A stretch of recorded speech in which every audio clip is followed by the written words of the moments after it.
Hi, welcome to class number 2, Springtime in Paso Robles. I'm very happy to have you all here with me today and looking forward to Saturday at 10 o'clock. But today I'm going to introduce the second project, which I couldn't resist. Because this is what is all over our hills out here, poppies and lupin. This is a photograph that I've sent along to you guys. I kind of borrowed it from Shutterstock, and I just love the color arrangement, the abstract quality of it, and that's really why I picked it. And we'll talk about, actually we'll talk about that a little bit right now. Why I chose this is because the colors of blue, violet, purple, and the wonderful oranges and yellows of the poppies. However, this project, you do not have to paint the entire photograph. If you want, you may crop it differently. If you wanted to use a square format, you could come down and do something like that. If you wanted to just make it simpler for yourself, you could cut off a couple of areas. With a couple of white pieces of paper like this, you can kind of see. You could come all the way down to something like that.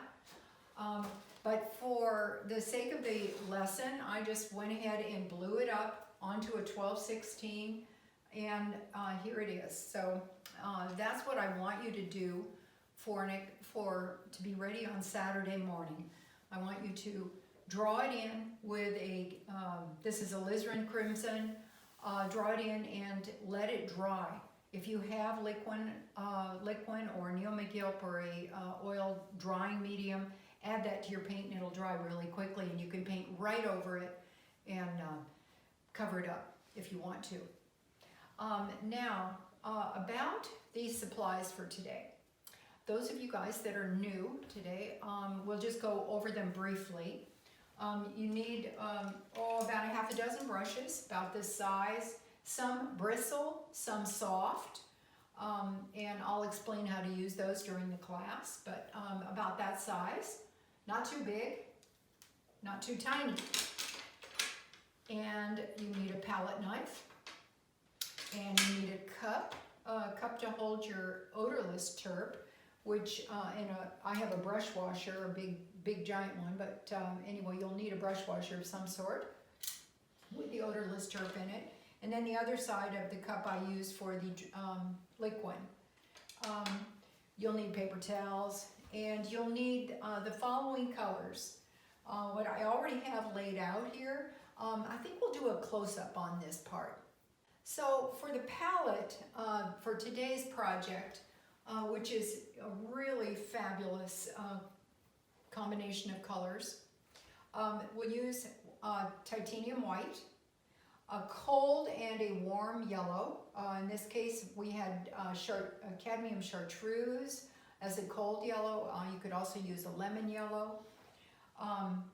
Also a cadmium yellow light. That's like a standard. You almost always have that on your palette. Last week we used yellow ochre, but we're not using that this week. We're using cadmium orange, cadmium red light, alizarin crimson. And then I'm introducing one color. It depends on what you might have at home. Either a quinacridone magenta or a dioxazine purple. Yeah.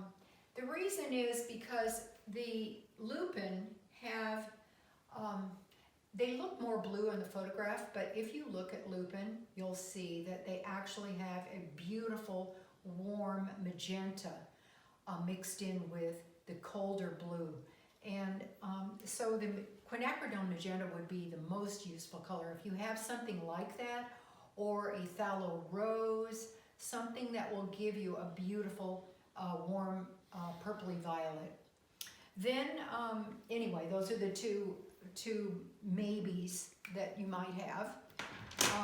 Then we'll go on to another classic on your palette, ultramarine blue, cerulean blue, and then a beautiful deep phthalo blue. The reason for the phthalo blue is so that we can achieve these really wonderful dark, deep greens that you see in the foliage. And then the last color is Viridian, which we also used last week, and I'll explain why on Saturday. Let's see, what else to tell you? Most of all, I'd love to have you have your canvas toned with a, like a yellow ochre wash, something just a light warm color, and have your drawing in place and dry. That would be really useful.